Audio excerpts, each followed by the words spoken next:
The great hall of the Valorian Palace was built to make visitors feel small. That was the point. The ceilings stretched so high that clouds of warm vapor collected near the top. The walls were carved from black stone pulled from the deepest mountains on the planet. Banners hung from iron rods, each one showing the Valorian crest, a creature with 6 claws and 2 sets of jaws, mid-strike, frozen in victory. The light inside came not from bulbs or panels, but from bioluminescent tubes running along the floor, pulsing slow and blue, like a heartbeat. Caden Marsh walked into all of it and did not flinch. He was not a tall man. He was not a wide man. By Earth standards, he was average. Medium height, lean build, a face that people forgot easily. He had short brown hair and calm gray eyes, and he walked with his hands clasped behind his back, the way a man walks when he is thinking and moving at the same time. He wore a diplomat suit, dark blue, clean lines, no decorations, no medals, no war marks, no weapons. The Valorian nobles who lined the hall watched him enter, and did not bother to hide what they thought. They were tall, all of them. The shortest Valorian in the room stood nearly a full head above Caden.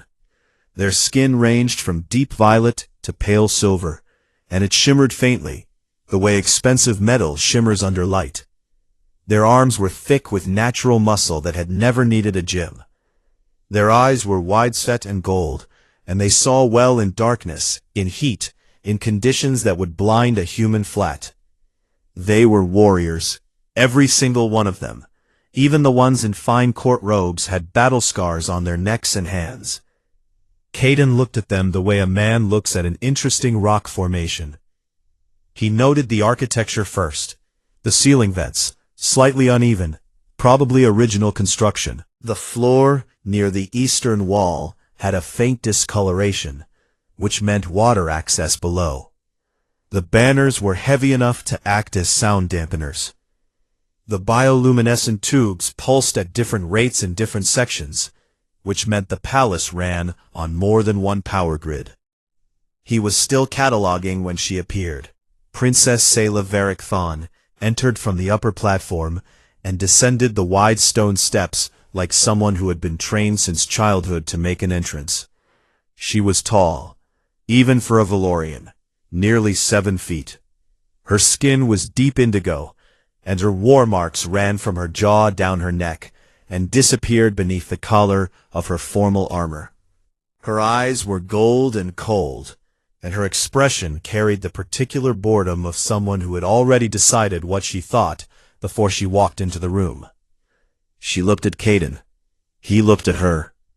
She looked away first, not out of shyness, but the way a person looks away from something they consider beneath their attention. She descended the last steps and took her position at the head of the long table, and her court arranged themselves around her like pieces on a board. Caden was guided to the seat across from her. The chair was made for a Valorian body. He had to sit forward to reach the table properly, which he did without comment. The welcome feast began. The food was not designed for human biology, but Caden had prepared for that. He ate what was safe, avoided what wasn't, and paid attention to everything around him. He watched the servants move. He watched the caged animals in the courtyard through the tall glass windows. Heavy creatures, pacing, restless in a way that interested him. The nobles talked around him. He was not introduced. He was not asked questions.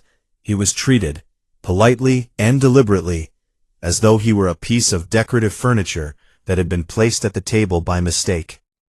Then one of the high lords, a wide-shouldered male, with silver skin and a scar running through one eyebrow, leaned forward and spoke loudly enough for the whole table to hear.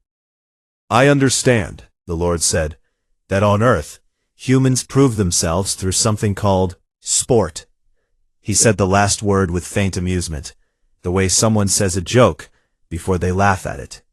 Running, jumping, throwing objects. Is that the extent of human combat tradition? Several nobles smiled. Some did not bother to hide their laughter. Caden looked at the Lord. Quite a lot, actually. The Lord's smile widened. Studying, he looked at the princess. How practical. More laughter. Sayla said nothing. She picked up her drink and watched Caden with flat gold eyes, the way a person watches a minor inconvenience they are waiting to pass. Later in the feast, a tradition was announced, a combat trial. Every new member of the royal household was expected to complete it. It was not optional, but it could be declined with a formal petition. The tradition was called the Right of Proof, and it involved hand-to-hand combat against a Valorian military trainer. The table went quiet and looked at Caden. He considered the offer for exactly 3 seconds. Then he declined. He said it politely, clearly, and with no visible embarrassment. He cited the formal petition clause that he had read about before arriving, quoted the correct legal language, and offered a respectful acknowledgement of the tradition's importance. There was a pause, and then Sayla spoke. Her voice was not loud. It did not need to be. It carried the way a sharp edge carries. You don't notice it until it's already done the damage. A decorative animal, she said, dressed in a diplomat's cloth. The hall laughed, openly, without restraint. Caden did not go red. He did not clench his jaw. He did not push back his chair and make a speech. He picked up his cup, took a slow drink of the one liquid on the table that was safe for human consumption, and set it back down.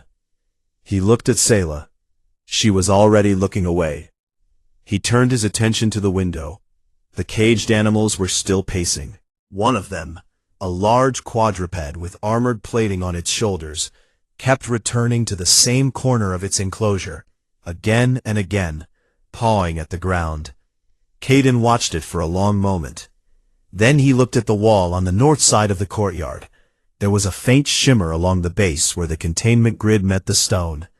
A very faint shimmer, the kind you would miss if you were not looking for it. He was looking for it. He pulled a small notebook from his inner pocket, paper, not digital, which had confused his Valorian escort when he'd arrived, and wrote a single line in it. He put the notebook away. Around him the feast continued. The laughter had moved on to other things. No one looked at him. No one spoke to him. He was invisible, and they were comfortable with that, and he was comfortable with that too. He had learned everything he needed to learn tonight. The party went on for another 2 hours. Caden sat quietly, ate carefully, watched everything, and said almost nothing. When it was over, he walked back to his quarters, through corridors that were clearly not designed for a human guest. The ceiling was too high. The furniture was too large. The temperature was set for Valorian comfort, slightly warmer than he preferred. He sat down at the small desk that his staff had set up for him, opened his notebook, and began writing. He wrote for a long time. Outside the window, the palace preserves stretched into the dark. Somewhere in the northern section, past the tree line, something was moving. Something large. Caden did not know what it was yet, but he would find out. 3 days passed, and Caden Marsh did not complain about a single thing. He did not complain about the food that was wrong for his body. He did not complain about the bed that was built for a creature twice his size. He did not complain about the looks that followed him through every corridor. Those long, cool Valorian stares that said without words that he did not belong, and everyone knew it. He just worked. His quarters had a wide stone desk near the window, and he had covered it entirely within the first day. Research logs, printed maps of the palace grounds, sketches of the animals he had seen in the preserved courtyard, atmospheric readings he took himself with a small handheld device the size of a pen. His Valorian escort, a young soldier named Drev, who had been assigned to watch him and clearly found the job embarrassing, stood near the door each morning and watched Caden work with an expression that hovered somewhere between boredom and disbelief. You write a great deal, Trev said one morning, without much interest. Yes, Caden said, not looking up. What do you write? Notes. About what? Everything. Drev did not ask again. The person who did ask, genuinely, with real curiosity, was a girl named Sova. She was low caste, which in Valorian society meant she wore plain gray clothes and kept her eyes down in the presence of nobles. She was young, maybe equivalent to a human teenager, with pale silver skin and small eyes that were more green than gold. She brought Caden his meals and collected his laundry, and generally tried to be invisible, the way low-caste Valorians were expected to be. On the second day, she paused while collecting an empty tray, and looked at his notebooks with open curiosity. She did not reach for them. She just looked. Caden glanced up. You can look if you want. She startled, then steadied herself. That would not be appropriate. You're already looking, he said. You might as well do it properly. She was quiet for a moment. Then she took one careful step closer and looked at the open notebook. The page was full of small, precise handwriting and careful diagrams, cross-sections of animal anatomy, temperature charts, notations about the thermal readings near the north wall. What is this? She asked quietly. Biology, he said, and engineering. They connect more than people think. She looked at him, properly for the first time. Not the quick, careful glances low-caste servants were trained to use. You are the human. I am, he said. The princess's, she stopped. Husband, he said, without any particular feeling attached to the word. Yes. Sova looked back at the notebook. Why are you drawing the enclosures? Because they interest me, Caden said. Tell me about the animals. What do you know about the large one, the one in the northern section, the armored quadruped? Sova's expression shifted. A small, specific kind of shift. The kind a person makes when they know something that worries them. That is not a normal enclosure animal, she said, her voice lower now. The soldiers brought it in 6 days ago from the outer preserve. It is a Krailveth. Caden looked up. I've read the name. The records are sparse, because most who see one do not return to write about it. She paused. They were thought to be gone, extinct, the scholars said. The last confirmed sighting was 4 generations back. She glanced at the door out of habit. The soldiers thought it was young, smaller than the old records described. They thought it could be caged. And the containment grid on the north enclosure? Old, she said, very old, from the first build of the palace. Caden wrote something in his notebook. Thank you, Sova. She nodded, picked up the tray, and left without another word. That afternoon, Caden requested a formal meeting with the palace council.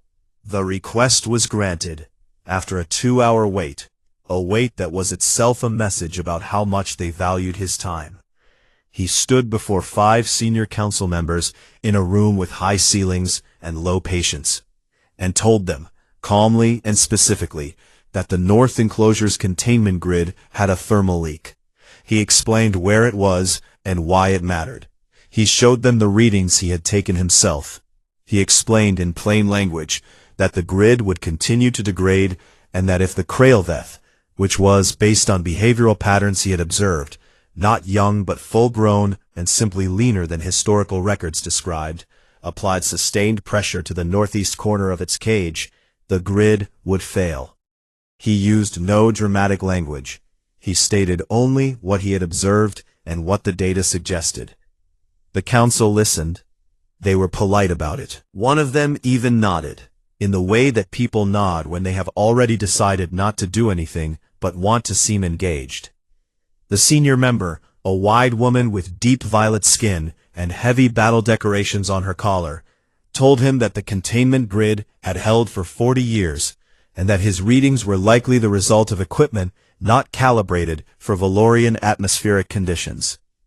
Caden said again that the grid would fail. The senior member thanked him for his concern.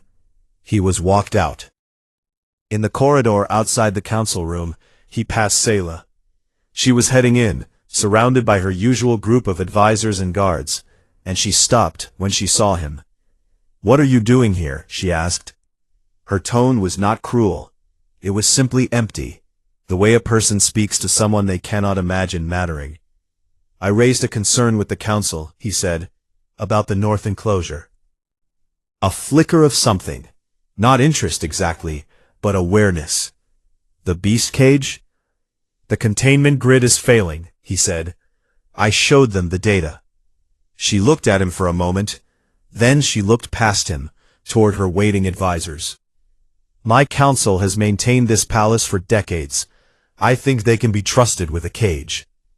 He nodded, once, said nothing. She walked past him.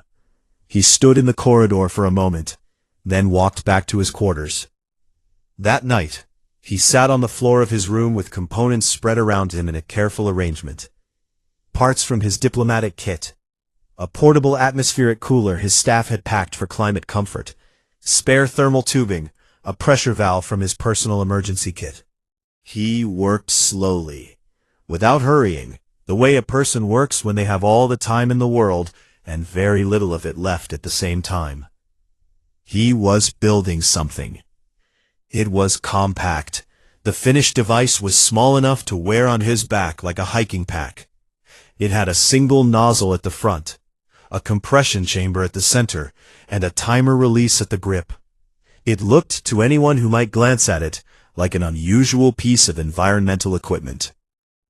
He tested the release mechanism twice, adjusted the compression ratio, made a note. Then he set the device carefully beneath his desk, put away his tools, and opened his notebook to a new page. At the top he wrote, "Krailveth, Biological Vulnerabilities," and he began to write. Outside, the North Preserve was dark and quiet, but in the northeast corner of the heavy stone enclosure, something was pushing. Slow, steady, rhythmic pressure against the base of the grid wall. Patient in the way that only truly dangerous things are patient. The thermal shimmer along the base of the wall grew, very slightly, brighter. The grand ceremonial courtyard was full of people and noise, and the particular kind of pride that comes before disaster. It was a military exhibition, one of the Valorian Empire's oldest traditions. Warriors from each of the 5 great houses gathered in the open courtyard to demonstrate their power before foreign dignitaries, court nobles, and ranking officials. The displays were meant to impress. They always did. The Valorians were extraordinary fighters, and they knew it, and they liked to remind everyone else. Caden sat in the diplomatic observation area, a raised stone platform with cushioned seats and a clear view of the courtyard below. He had the compact device in a soft bag under his seat. He had brought it the same way he brought his notebook, quietly, without announcement, as a matter of habit. On the floor of the courtyard, 2 Valorian warriors in full battle armor were sparring with training blades, faster than a human eye could comfortably track. The sound of the blades was sharp and regular, like a clock made of steel. The crowd watched with approval. Sayla sat 2 rows ahead of Caden on the same platform, surrounded by her advisors. She had not looked at him since they arrived. She was watching the sparring with calm pride, one arm resting on the stone railing, her posture easy and composed. A High Lord leaned toward her and said something. She smiled, a rare thing on her face, and even from behind, it changed the shape of her shoulders. Caden looked at the north wall. The shimmer was there, right along the base, where the containment grid met the stone, slightly brighter than yesterday. He looked back at the courtyard. The sparring display ended. The crowd applauded in the Valorian way, a deep, rhythmic drum of fists on stone that built and echoed. The warriors bowed and stepped back. A speaker rose to announce the next display, a strength demonstration involving 3 armored soldiers and a suspended steel structure that they would tear apart with their bare hands. Caden opened his notebook. He was still writing when it happened. There was no warning sound, not one that the crowd recognized. There was a low vibration, felt more in the chest than heard with the ears. The kind of vibration that old stone makes when something very large is pushing against it from the other side. Then the north wall of the courtyard cracked. Not all at once. First a single line, running from the base to the midpoint of the stone. Then another line branching from the first. Then the grid light along the base section flickered. Once, twice, and went dark. The stone exploded inward. The Krailveth came through the gap, the way a tide comes through a broken dam. Not quickly, but with a weight and force that made speed irrelevant. It was enormous. The records had described it as large, but the records had been looking at preserved bones and old drawings. The living animal was different. It was wider than a standard transport vehicle and taller at the shoulder than most of the palace doorways. Its hide was layered, dense plates of keratin bone that overlapped like armor, dark brown-gray, each plate edged with a slight shine like wet stone. Its 4 legs were as thick as tree trunks. Its head was low and wide, and its jaw open to show ridged interior structures that weren't quite teeth, but functioned similarly.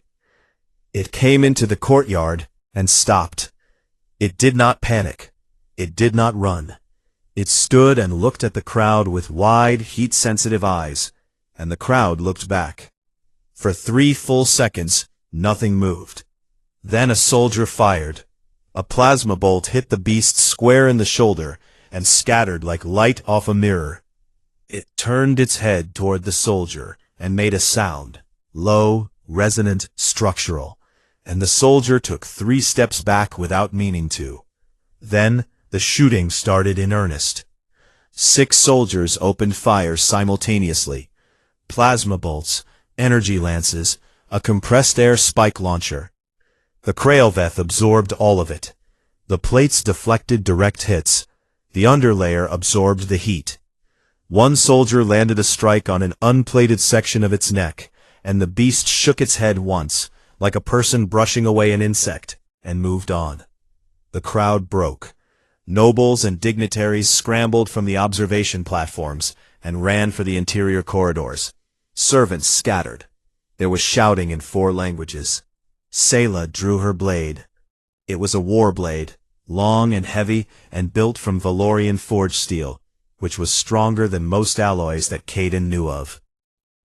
She dropped from the platform, in one clean motion, and landed in the courtyard 12 feet below without stumbling. She moved toward the Krailveth with the focused speed of someone who had trained for exactly this kind of moment. She was brave.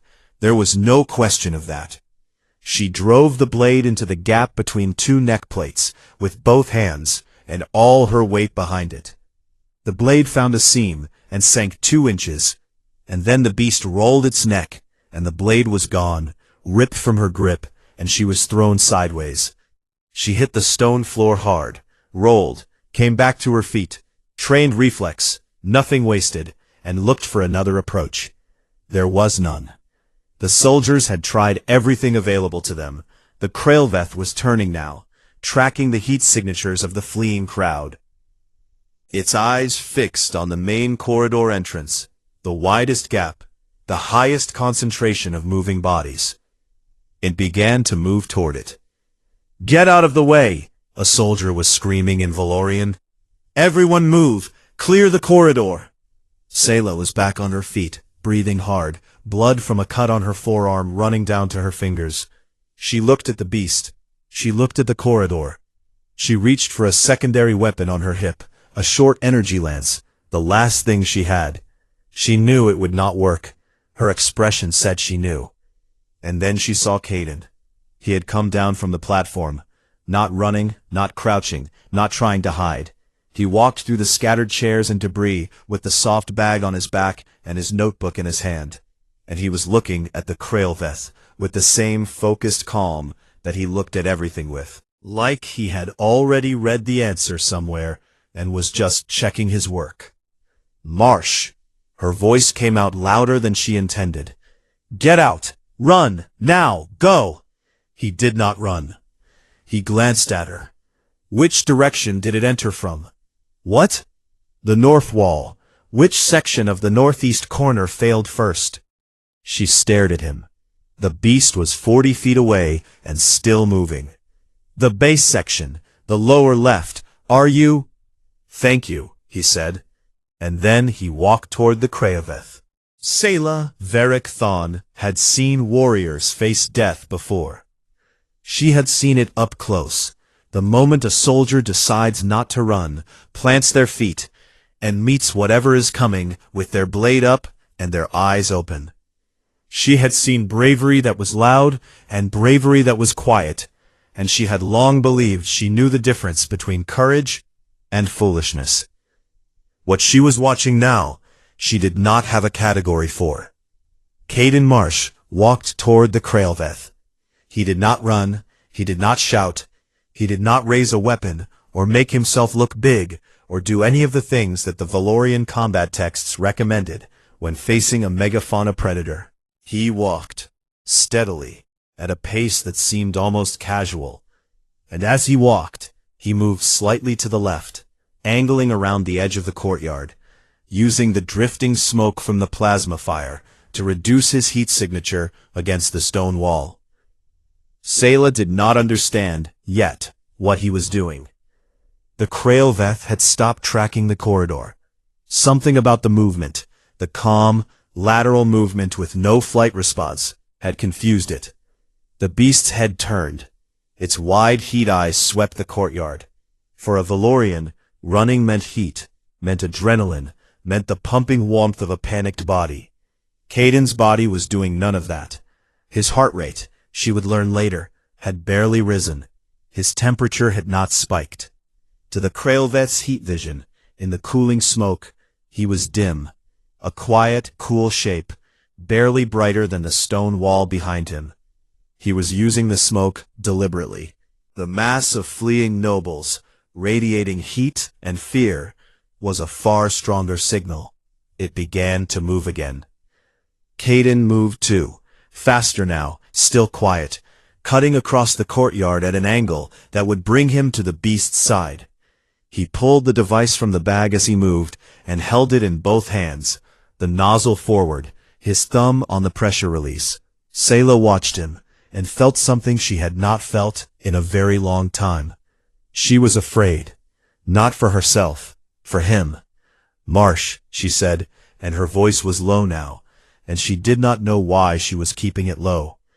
"You cannot. That armor will. The plates are impenetrable, do you understand? Everything we fired bounced off." He did not look at her. Specifically, he was watching the underside, the area between the front and rear legs, where the plates thinned and in some places vanished entirely, exposing a stretch of bare tissue, pale and slightly translucent, that ran the length of the belly. The blind spot. The place the armor did not cover because the Craeveth had evolved on volcanic plains and never needed to protect its belly. There was nothing below it in its natural habitat that could reach it. The armor was designed for frontal threats, for rivals of similar height, for attacks from the side, not from below and in close. He had found this in the palace's preserved specimen records. A mounted skeleton in the lower archive, 3rd level, collection room 7. He had spent 4 hours sketching it. He was now 6 feet from the beast's left flank. The Craeveth still had not registered him as a threat. He dropped to one knee on the stone, pressed low, and angled the nozzle upward toward the pale belly tissue. He set his thumb on the release. He took one breath, slow, all the way in, all the way out. He fired. The cryo-compression unit discharged in a single sustained burst. It made a sound like the air itself being folded, a deep, rushing hiss that lasted about 4 seconds. The nozzle released a focused stream of compressed cryo solution, a mixture he had calculated from the atmospheric cooler's base chemical, and the pressure adjustments he had made over the past 2 nights. The temperature at the point of contact dropped to somewhere between -100 and -140 degrees Celsius almost instantly. The Krailveth's biology had no response to this. It had evolved in heat. It had lived near volcanic ground vents. Its blood ran warm, its muscle tissue was dense and hot, its entire nervous system was calibrated for high-temperature function.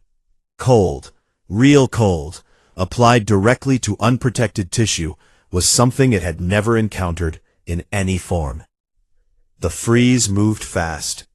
It started at the point of contact, and it spread outward through the belly tissue and up into the muscle layer beneath the plates. The beast's legs locked. The neck stiffened.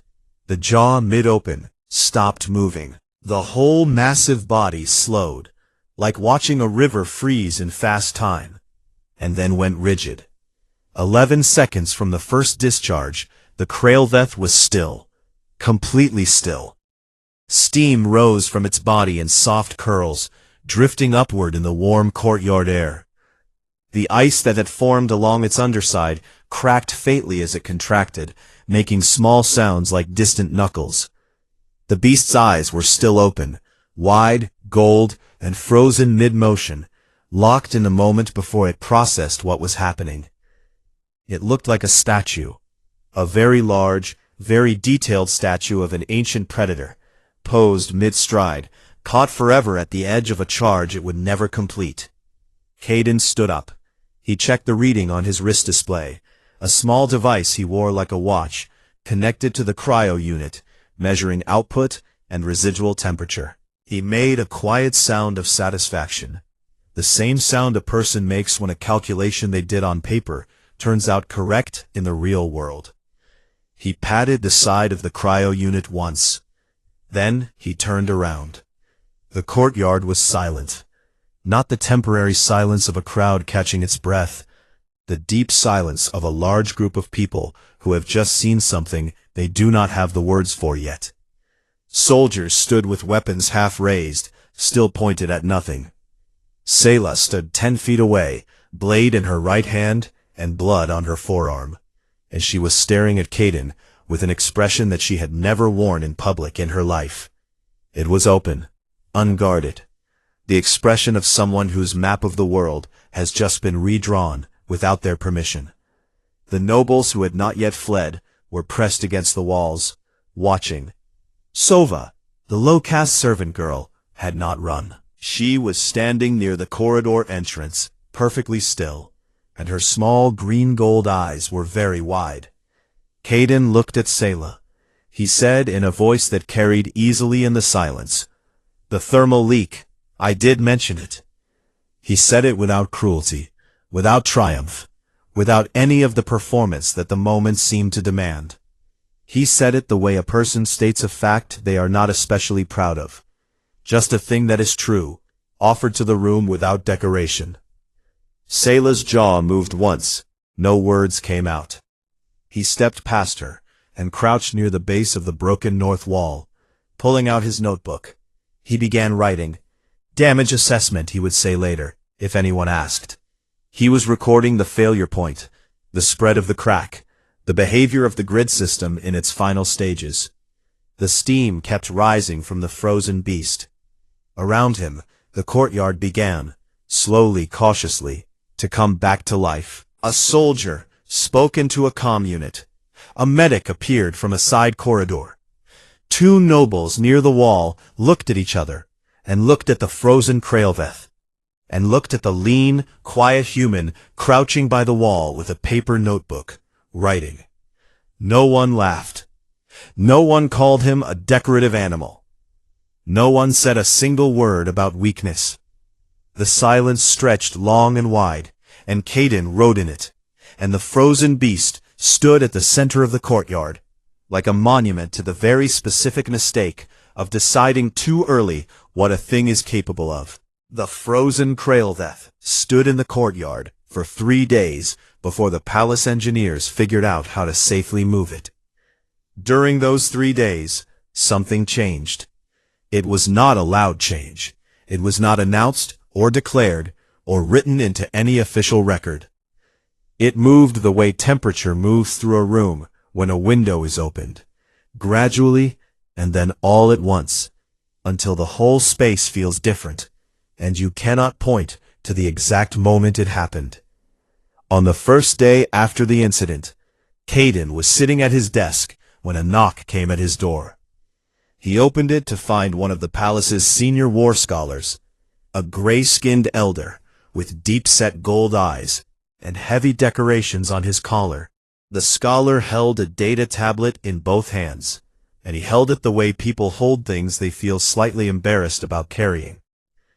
He asked very formally if he could review Caden's research logs, specifically the logs on Valorian metafauna. Caden said yes. He handed over copies without comment. The scholar left and did not say thank you, but stopped at the door and turned back. The compressed cryo solution, the scholar said. What was the base compound? Standard atmospheric cooler fluid, Caden said. Modified compression ratio. I can write out the full calculation if you want. The scholar looked at him. Please, he said. More scholars came over the following 2 days. They came individually, at different hours, and they all had the same slightly formal, slightly careful manner. The manner of people who are curious, but have not yet decided how to rearrange their pride around that curiosity. Caden answered every question they asked. He wrote out every calculation they requested. He never once said, I told you so, though several of the scholars seemed to be braced for it. The council meeting on the second day was different from anything that had come before. Sayla sat at the head of the table, as she always did. Her advisors arranged themselves, as they always did. But when the senior council member, the wide violet-skinned woman who had dismissed Caden's warning about the thermal leak, began speaking about the incident report, Sayla stopped her. Before we discuss what happened, Sayla said, we will discuss what was ignored. The room went quiet. 3 days before the enclosure failed, she continued, my husband presented this council with a precise report on the thermal leak. He showed data. He showed readings. He named the exact section of the grid that would fail. The council dismissed him. No one spoke. We lost 4 soldiers to injuries. We nearly lost 40 nobles, and a corridor full of servants. We lost a wall that will take 8 months to rebuild. Her voice did not rise. It became quieter, which was somehow worse. And the threat was stopped, not by our weapons, not by our warriors, not by our 100-year-old combat doctrine. It was stopped by the person we called a decorative animal. The senior council member's jaw was tight. Princess, the human's equipment was built from spare parts, Sayla said. Parts he brought himself, because he expected that his warning would not be taken seriously. She let that sit for a moment. He prepared for our failure, before we had even finished failing. Tell me which of our war scholars would have thought to do that. No one answered. I thought not, she said. The meeting ended without the usual ceremony. A few of the council members stopped in the corridor outside and spoke to each other in low voices. The senior member walked to her office, sat down, and stared at her wall for a long time. The thing about being wrong at a very high level is that it does not feel the way you expect. It does not feel like a sudden collapse. It feels like a slow drain, like pressure being let out of a system that has been sealed too long. Uncomfortable, but also necessary. Also, in some way that is hard to name, clean. On the third day, Sova was carrying a tray through the Upper East Corridor when she passed a group of 3 noble ladies who were discussing the incident in careful, slightly hushed voices. She stopped, not deliberately, just for a moment, adjusting the tray, and one of the noble ladies glanced at her. The servant girl, the noble said. You know the human, don't you? You spoke with him. I brought his meals, my lady. But you spoke with him. Yes, my lady. What did he talk about? Sova thought about the question. She thought about the notebooks, the careful diagrams, the patience with which he had explained to her, without any condescension, the way biology and engineering connected.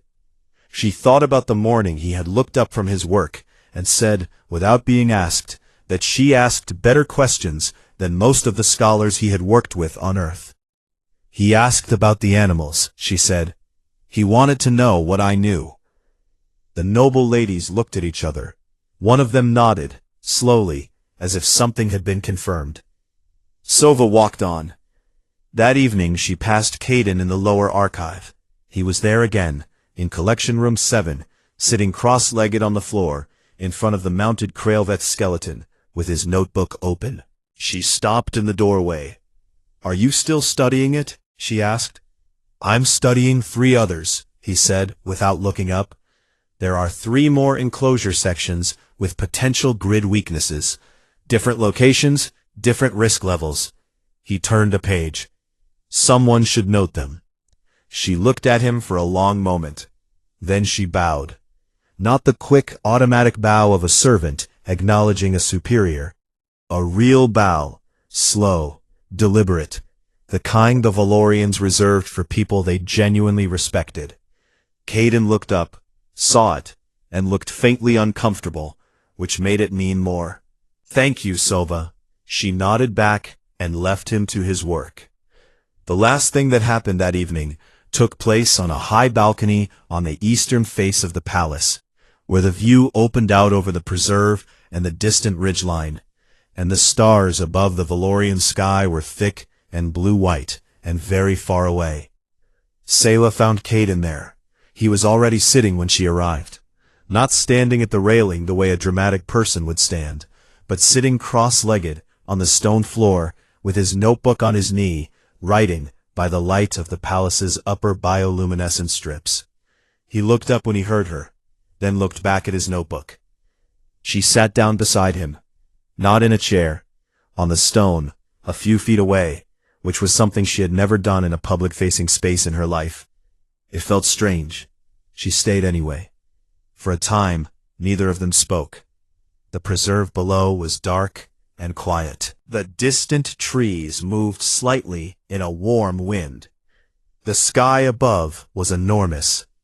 "Why did you not argue?" she asked. He considered the question. "When?" "Any of it. The feast, the council. Every time they dismissed you. Every time I—" She stopped, started again. "You said nothing.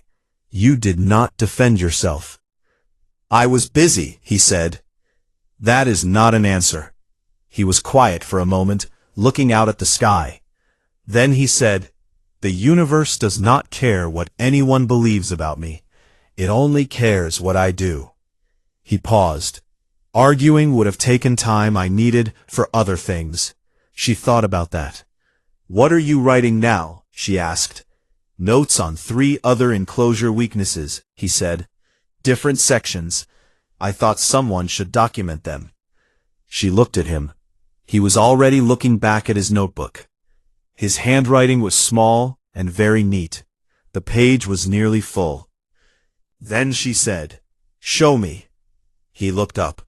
"Where they are," she said. "The weaknesses. Show me on a map." She held his gaze. "I will make sure the council acts on it this time." He studied her face, not suspiciously, not warmly either, just carefully, the way he studied everything. Then he opened the notebook to a different page and laid it flat on the stone between them. She leaned over and looked. They sat there together on the cold stone for a long time, in the dark, talking about enclosures and grids and thermal tolerances, while the stars stretched out above them and the preserve lay quiet below. There were no weapons drawn, no grand speeches, no formal acknowledgement of what had shifted between them. But something had, something real and solid and built on a better ground than the one they had started on. Out in the dark, in the northern preserve, the broken wall had already been patched with temporary sealing. In the morning, engineers would begin the longer work of rebuilding it properly. Deeper in the preserve, in sections that no one had mapped completely, other things moved in the dark, things that were patient and large and waiting. Hayden was already making notes about those two. That was simply what he did. He paid attention. He prepared. He worked quietly while everyone else was busy deciding he wasn't worth watching. He was always worth watching.